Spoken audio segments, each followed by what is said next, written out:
46 पे आउट होने के बाद भारत ने कमबैक तो किया, लेकिन बैटिंग के अंदर बॉलिंग में उन्होंने कुछ रन ज्यादा करवाए। 400 स्कोर करा दिया न्यूजीलैंड की तरफ से। रवि की जबरदस्त एक और सेंचुरी उन्होंने लगाई है इंटरनेशनल क्रिकेट में। पाकिस्तान भी आए थे, बहुत जबरदस्त इन्होंने इनिंग खेली थी, बड़ा जबरदस्त टैलेंट लगे थे और वो अपनी फॉर्म को कंटिन्यू कर रहे हैं। और भारत के अंदर जाके भारत में भी पहले ही मैच में उन्होंने शतक जड़ा है। और उसके बाद अगर आप देखें कि टीम सऊदी ने भी 65 रन स्कोर किए, थोड़ा स्कोर ज्यादा करा दिया भारत ने खुद, क्योंकि 46 स्कोर पे आउट हुआ था और फिर 410 स्कोर करा देना bit too much, asking too much from the batters again.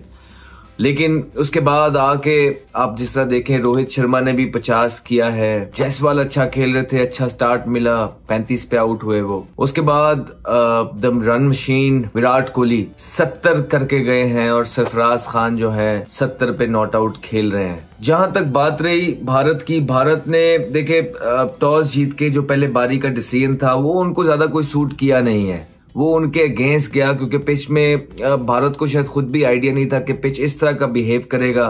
पहली बारी के अंदर बहुत ज्यादा अनइवन बाउंस नजर आया, सीम मूवमेंट बहुत ज्यादा नजर आई और जैसे ही वो पहला दिन गुजरा भारत आउट हुआ और वो नया बॉल गुजारने में कामयाब हुए न्यूजीलैंड के प्लेयर्स। उसके बाद आप देखें कि बड़ी जबरदस्त कंडीशन हो गई बैटिंग के लिए और न्यूजीलैंड के बल्लेबाजों ने उसका पूरा फायदा उठाया। एक कामनेस थी और जो है ना एक अच्छा टोटल बोर्ड पे लगाया। उसके बाद जब भारत खेलने के लिए आया दोबारा इस इनिंग के अंदर, तो इस इनिंग के अंदर उस तरह की सीम मूवमेंट नहीं थी, उस तरह का स्विंग नहीं था, जिसकी वजह से जो है ना भारत के बल्लेबाजों ने बड़ा जबरदस्त कमबैक किया है। रोहित ने 50 और विराट कोहली ने 50। अगर भारत कोई एक चीज चाह रहा होता है यहाँ पे कि वो बेहतर हो जाए, जो भी वो जिस भी सिचुएशन में मैच में इस टाइम खड़े हैं, वो यही होती कि विराट कोहली जो है नॉट आउट खेल रहे होते ओवरनाइट। और अगर विराट कोहली नॉट आउट खेल रहे होते तो पूरे ड्रेसिंग रूम में, पूरे भारत में एक सेंस ऑफ कामनेस होती कि उनका एस बल्लेबाज जो कि 70 रन बना गया है वो क्रीज के ऊपर मौजूद है। तो फिर ये जो 135 रन की ट्रेल भी है वो भारत को बहुत अचीवेबल लगती और भारत कुछ भी सोच रहा होता, उनके ज़हन में यही होता, अभी भी यही होगा कि पहले ये 135 रन जो हैं इनको किसी न किसी तरीके से उतारना है और ऊपर चौथी बारी पे इंडिया के अंदर मतलब के मिनिमम भी अगर आप कहें तो 150 रन उनको देने चाहिए। और अगर भारत ये करने में कामयाब हो गया कि पहले 135 रन उतारता है और उसके बाद चौथी इनिंग के अंदर न्यूजीलैंड को एटलीस्ट 150 रन देता है, तो भारत वुड फील के they've done good in this game और कहीं ना कहीं वो अपने आप को मैच के अंदर पाएंगे। अगर 150 से कुछ भी कम होता है जो भारत उनको चेस करने के लिए देगा तो वो इतना मुश्किल होने वाला नहीं है, क्योंकि याद रहे कि अभी तक इस पे पिच पे कोई ऐसा जितने बड़े टर्न देखने को मिले नहीं है। वही पहली इनिंग में जो भारत ने टॉस जीत के बैटिंग करने का फैसला किया जो कि थोड़ा सा गलत था, उसकी वजह से जो 46 पे आउट हुआ भारत इस गेम में बहुत पीछे चला गया है। और अगर अब भारत को किसी न किसी तरीके से वापसी करनी है तो भारत के जो प्लेयर विराट कोहली थे 70 पे खेल रहे थे, अगर वो खड़े होते तो इनके चांसेस बहुत बढ़ जाने थे। लेकिन वो पवेलियन में हैं, उनके बाकी के बल्लेबाज अभी रहते हैं। सरफराज खान 70 पे नॉट आउट खेल रहे हैं। इनको ये जो है ना अपनी मेमोरेबल इनिंग बनानी पड़ेगी अगर भारत अपने आप को कोई चांस देना चाहता है तो, क्योंकि सेट खेल रहे हैं, कॉन्फिडेंस के अंदर होंगे। सरफराज खान अगर अपनी इनिंग को बड़ा लेके जाने में कामयाब हो जाते हैं, एक बड़ी सेंचुरी बनाते हैं, 150 करते हैं, 170 करते हैं, तो भारत 150 एटलीस्ट रन्स की लीड लेने में कामयाब हो जाएगा। और अगर भारत 150 रन की लीड लेने में कामयाब हो गया, यानी कि 150 रन का ऑलमोस्ट टारगेट देने में न्यूजीलैंड को कामयाब हो गया, तो भारत अपने आप को इस गेम के अंदर महसूस करेगा। Having said that, knowing the fact कि भारत की जो पहली इनिंग थी वो बड़ी डिजास्टरस गई है उनके लिए, बुरी तरह से कोलैप्स हुई भारत की बैटिंग। लेकिन again it's a part and parcel of the game, it's one day at office, one bad day at office, और ये हर किसी की जिंदगी में बिल्कुल होते हैं।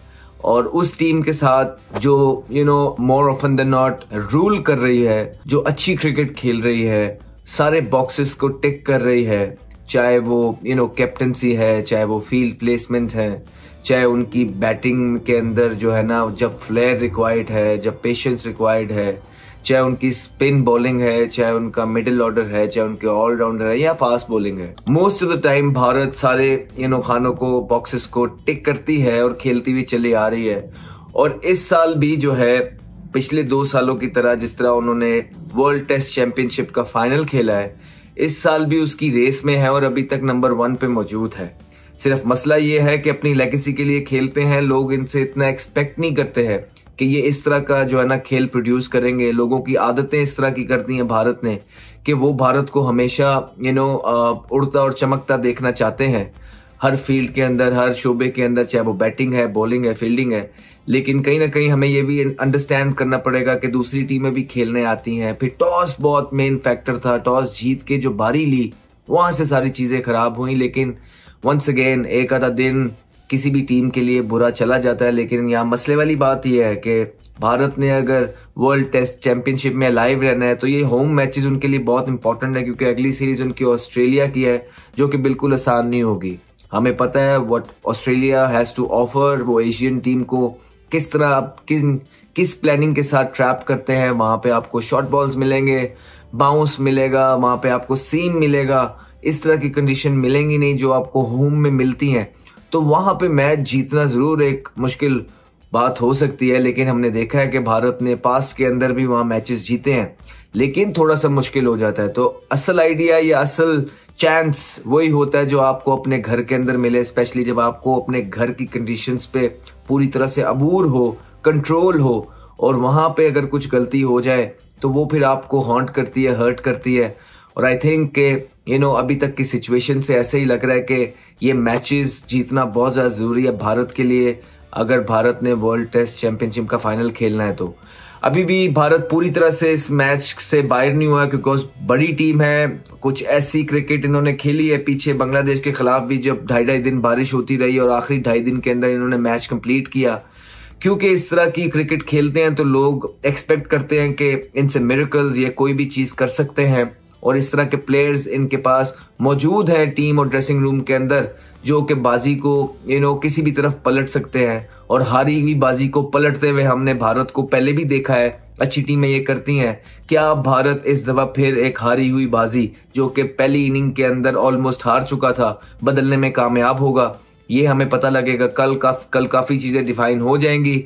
अगर सरफराज अपने 70 रन की नॉट आउट इनिंग को बड़ा 100 बनाते हैं, 160-70 करते हैं, तो भारत जरूर कहीं ना कहीं अपने आप को ऐसी पोजीशन में देखेगा आखिरी इनिंग में कि उनको पास चांस होगा।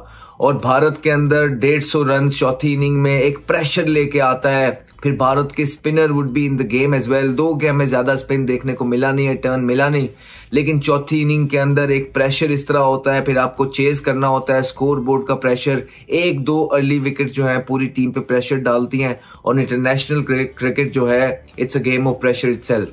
जो ज्यादा प्रेशर में आ जाता है वो टीम जो है नीचे लग जाती है, और जो टीम प्रेशर को अच्छे तरीके से सस्टेन कर लेती है वो आगे निकल जाती है। अब देखना ये होगा कि भारत अपने 46 रन पे आउट होने के बाद पहली इनिंग में क्या इस मैच में पूरी तरह से कमांड और गिरफ्त और कमबैक कर सकेगा, क्योंकि देखने में अभी तक यही लगता है कि कहीं ना कहीं 70-30 है। न्यूजीलैंड की टीम इस टाइम ऊपर नजर आ रही है, लेकिन कल आके पहले सेशन में चीजों को बहुत ज्यादा अनफोल्ड होंगी।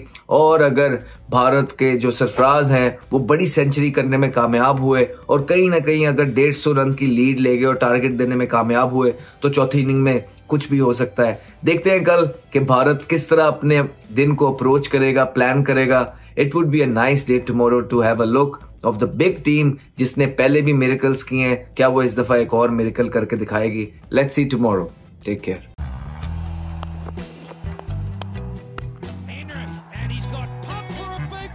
Talented young man, Ahmed Shahzad.